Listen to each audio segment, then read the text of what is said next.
บสบายดีพี่น้องปองปายเมื่อสุขุนสบายดีเด้อพี่น้องพังลาวพังไทยสบายดีพี่น้องต่างประเทศเนาะคลิปนี้มาเจอกับสละคือเก่าพี่น้องมาสละสิไปต้มไก่พี่น้องไก่ที่สละสิมาต้มพี่น้องไก่ลาดบ้านเฮาเนาะพี่น้องเนาะคนตอนนี้สละก็ข้างหม้อแล้วและการข้างหม้อเฮากะเอาเครื่องเทศลงก่อนเนาะพี่น้องเนาะนี่เนาะก็สิมีใบขี้หูดแล้วก็หัวข่าหัวตะไคร้เนาะแล้วก็ขามเปียกพี่น้องแก้ข้าวมาขามเปียกเนาะแก้แบบว่าให้มันสมให้มันแก้ข้าวเนาะพี่น้องเนาะเอาใบขี้หูดลงเลยพี่น้องแล้วก็ใส่ตะไคร้นี่เนาะก็ใส่สมลงไปพี่น้องเดี๋ยวรอให้หม้อพดเดี๋ยวเราจะมาใส่ไก่พี่น้องเลยตอนนี้ก็หม้อกำลังร้อนหน่อยหนึ่งพี่น้อง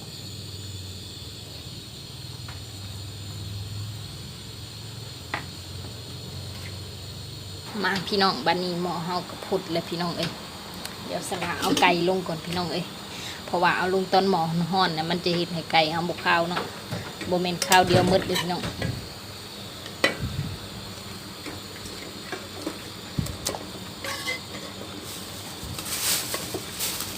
เอาไก่ลงเนาะตอนนี้เนาะไก่สละขวดที่มันสมัดเนาะก็เอาลงเลยพี่น้องเอ้ยเนี่ยพอแล้ว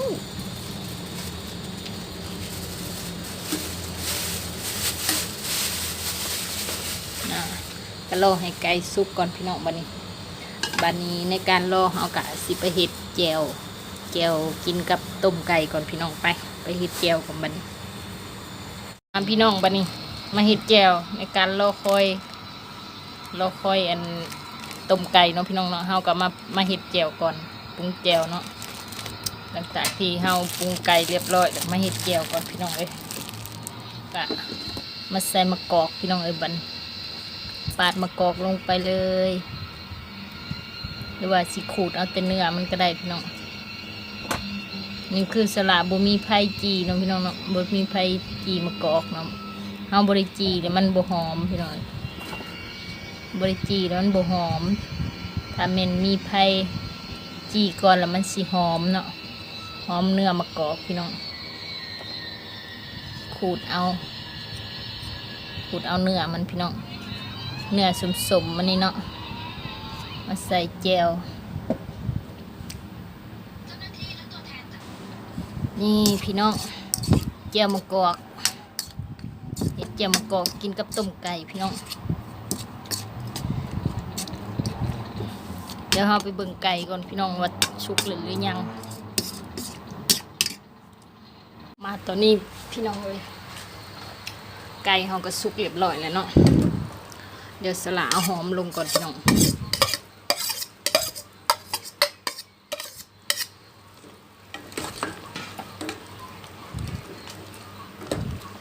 เนาะต้มไก่พี่น้องสุกเรียบร้อยแล้วเดี๋ยวเราก็ไปกินเลยพี่น้องเอ้ยมาพี่น้องกับสบายดีพี่น้องปองปายเมื่อสักครู่คนสบายดีเด้อพี่น้องฝั่งลาวฝั่งไทยต่างประเทศก็สบายดีพี่น้องโอ้ยสละเป็นกล่องจังหน่อยก่อนพี่น้องมาหลังจากที่สละต้มแล้วนะพี่น้องเนาะเราก็มากินเลยเจียวเสร็จแล้วเจียวมะกอกพี่น้องลงมือเลยนะพี่น้องเอ้ยมันเด้อมากินน้ำสละมากินช่องคนคือเก่าพี่น้องอาหารแรงแซ่บแป้งหน่อยก็มีพี่น้อง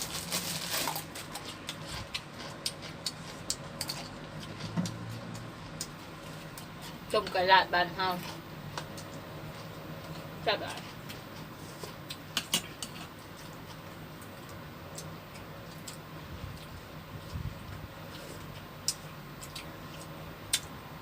ไก่เขาอยากเลี้ยงหัวอาหารมันก็ยังจากมันเลยเนาะไก่ลาดทำใส่พวกมัน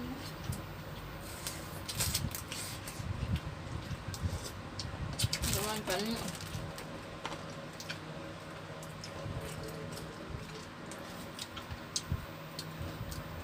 จะเปื่อยค่ะ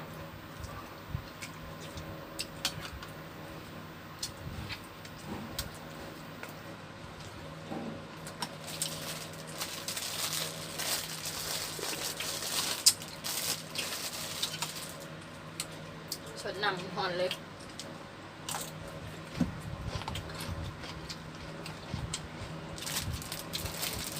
ฝากกดติดตามกดไลค์กดแชร์เนี่ยทุกคนใครที่เข้ามาชม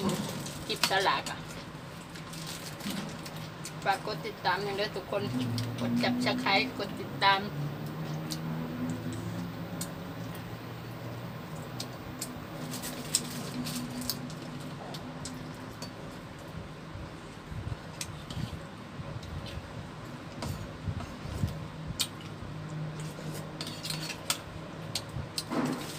ชมคักเนาะ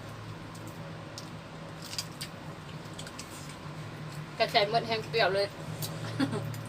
ขี่เนาะ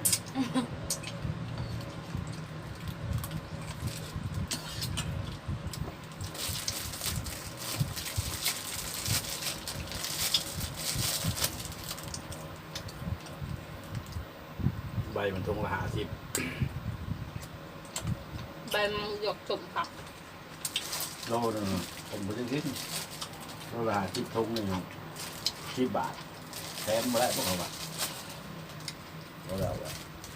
โลละแล้วป่ะ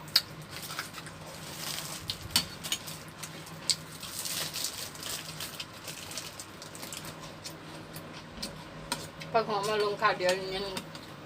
อะไรเลยชุบเลยพอหอมแบบไปอันปิดแก๊สเลยก็จะเดี๋ยวพอหอมลงยังตายสีเลย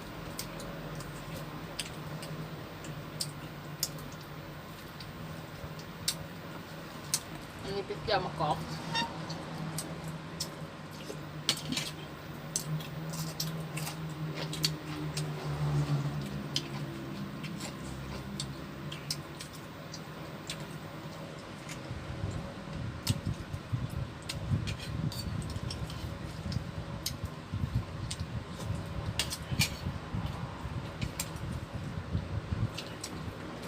ตับมันอยู่ใช่ไหมเป็นตับก็ยังกินเบิดละตายใบดีตันก็จริงว่าทอตันว่าน้ำมันก็กระเทยจะกระปิดเขาว่า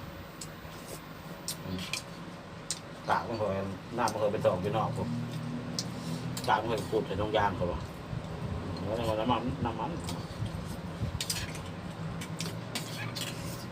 ประเทศอาหารพวกคนกินลงบ่าว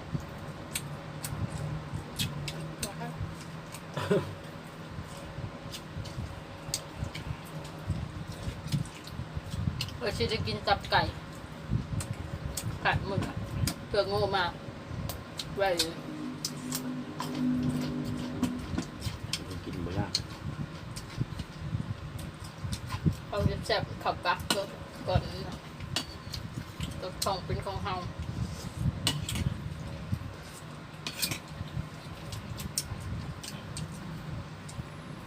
ก็ยังมีใครมีติดจับกับเรา2 คน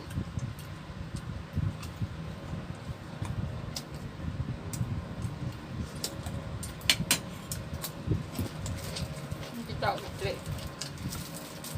ไอ้กับเก่า2 คน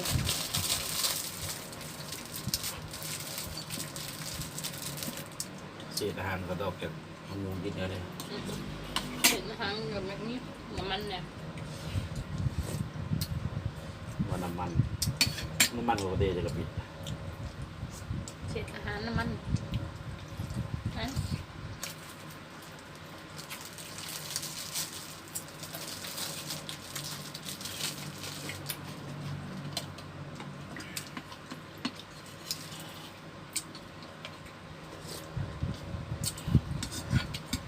แซ่บทุกคนดื่มตักมาเลยก่อน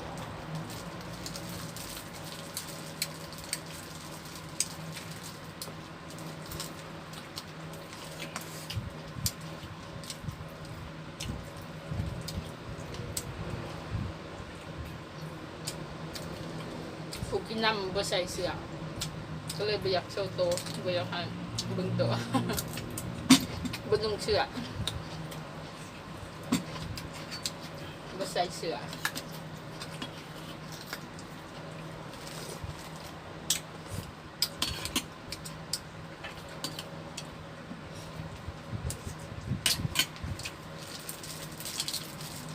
มันก็โดนละ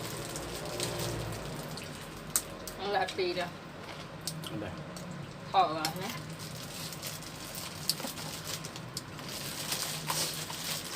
พอมันน้อย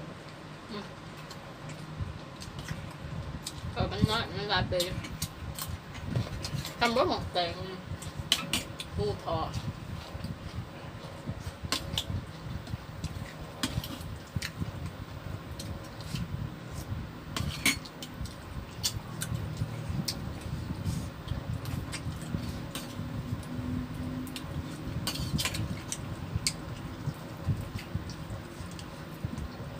คือหน้ามันทอมันวางเสมอบ่ซ้ำน้ำบ่อยากไหลบางอย่างเสียเอาอาหารไปครับ ค่าจำค่าข้าวจำค่ามันซ้ มันเหนาอัดแหน่แหน่แหนม ำ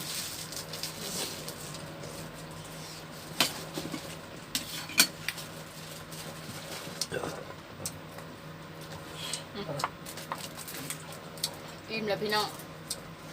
สลากาสิได้จบคลิปเพียงเท่านี้เนาะอย่าลืมกดไลค์กดแชร์กดติดตามให้สลานี่เด้อทุกคนขอขอบใจทุกคนที่เข้ามาติดตามสลาเนาะไม่ว่าเป็นคนเก่าคนใหม่ก็กลับขอบใจเด้อทุกคนบ๊ายบายทุกคน